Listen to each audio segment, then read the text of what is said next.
Hello everyone.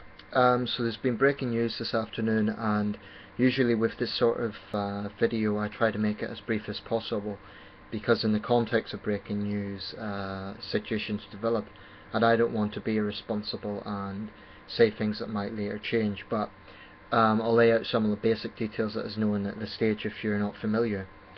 So this afternoon Malaysia Airlines Flights MH17 has crashed in eastern Ukraine near a town called Grabovo.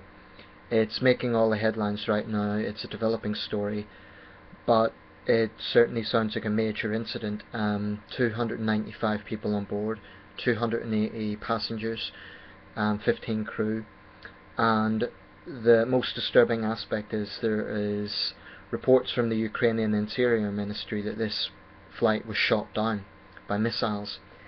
But there's no word on who may have been responsible, because both sides are blaming each other. Now, the complicated thing about this incident is that it has happened in a conflict zone, in essentially a war zone, and the area where this crash happened is controlled by Russian separatists in Ukraine.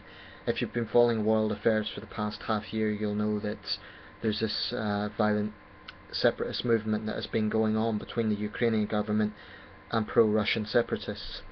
Now, this area is controlled by separatists from what I gather, so that really complicates an investigation, because separatists do not have the capabilities that a government would, a proper government, to launch an investigation into a major aviation accident.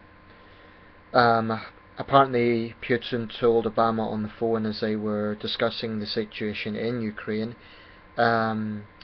so I can imagine that was a very tense phone call. But basically the most striking thing about this is it's Malaysia Airlines, which of course is the same company that had the big incident earlier in the year, MH17, which of course was also a major news story. That still hasn't been solved. So the chances of it being exactly the same company, I think, is incredible. Our first thoughts right now, of course, must be with the relatives. I can think of few things as dreadful as hearing about a major incident and seeing it maybe on the news.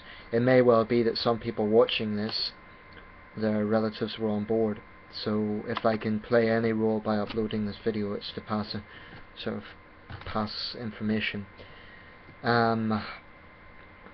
So this is a real tragedy, and because it happens to be in a war zone, that really complicates matters.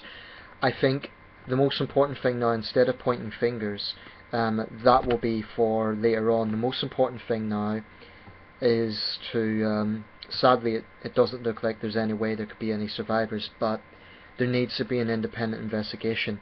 The international community needs to oblige both sides to accept this independent investigation, because this conflict cannot be used as an excuse to deny the relatives news on their loved ones.